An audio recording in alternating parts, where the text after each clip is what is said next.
आगे जाओ, सब आगे जाओ, नजदीक जाओ, जरा और नजदीक जाओ।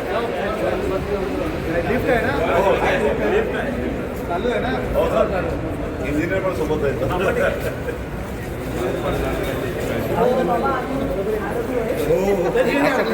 अरे या हॉस्पिटलला गेलेलो छान आहे, राहिलं पाहिजे. उद्या 15 ऑगस्टच्या उद्घाटन करण्यात काय चांगलं वाटतं? माननीय उपमुख्यमंत्री एकनाथ शिंदेसाहेब यांच्या नेतृत्वाखाली आपण म्हणतो ठाणं बदलतंय आणि त्याचं मूर्तिमंत उदाहरण म्हणजे एक ठाण्यातील सिव्हिल हॉस्पिटल.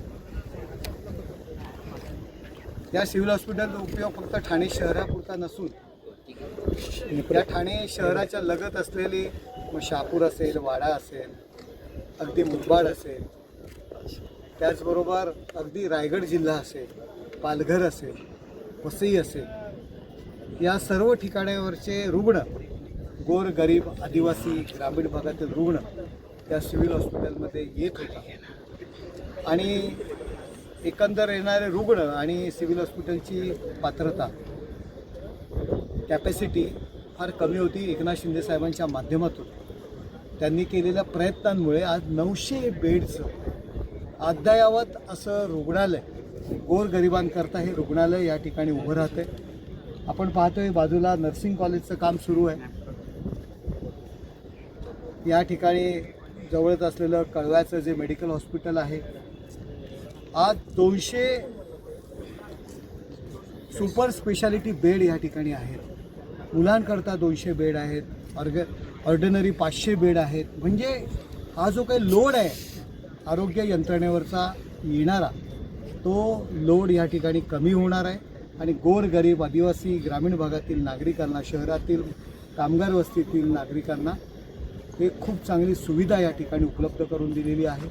अद्ययावत मशिनरी, अद्ययावत मग कॅन्सर असेल, हार्ट्स असेल, किडनी असेल, हे सगळे उपचार या ठिकाणी होणार आहेत. आणि आपण पाहतो एअर ॲम्ब्युलन्स करता हेलिपॅडची सोयसुद्धा या ठिकाणी आपण केलेली आहे. आपण विदेशातील पद्धतीचं फक्त कौतुक करतो, आपण ती पद्धती अनुकरण करण्यासाठी या ठिकाणी प्रयत्न करतो आहे.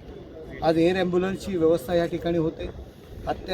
जर अति गंभीर रुग्ण असेल आणि त्याला मुंबईमध्ये किंवा आणखी कुठे जर त्याला शिफ्ट करायचं असेल, त्याला ट्रीटमेंट द्यायची असेल, तर एअर ॲम्ब्युलन्सची सेवासुद्धा या ठिकाणी उपलब्ध होते. एकनाथ शिंदेसाहेबांच्या माध्यमातून आणि महाराष्ट्र शासनामध्ये देवेंद्रजी असतील, सुनेत्रताई असतील, या सगळ्यांच्या माध्यमातून ही ठाण्याला दिलेली मोठी देणगी आहे.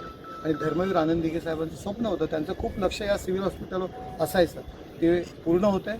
थोड्याच दिवसात या हॉस्पिटलचं ओपनिंग, उद्घाटन या ठिकाणी होणार आहे. आणि त्याकरता जी काही इसेन्शियल्स कामं आहेत, छोटी मोठी कामं आहेत, आजूबाजूचा परिसर असेल, छोट्या मोठ्या काही गोष्टी राहिलेल्या आहेत, हे पाहण्याकरता शिंदेसाहेबांच्या आदेशानुसार आणि स्थानिक नगरसेवक म्हणजे सुधीर कोकाटे असतील, पवन कदम असतील, यांच्या सूचनेनुसार मग महापौर शर्मिलाताई पिंपळकर, सभागृह नेते हनुमंत जगदाळे, आमचे हेमंत पवार, आम्ही सर्व मंडळी या ठिकाणी व्हिजिट करण्याकरता आलेलो आहोत. छोट्याफार काही कमतरता असतील तर पूर्ण करण्याच्या दृष्टीने आमचे कैलास पवार सिव्हिल सर्जन आहेत, महानगरपालिकेचे अधिकारी आहेत आणि ह्याकरता आम्ही ही व्हिजिट ठेवलेली आहे. ओके.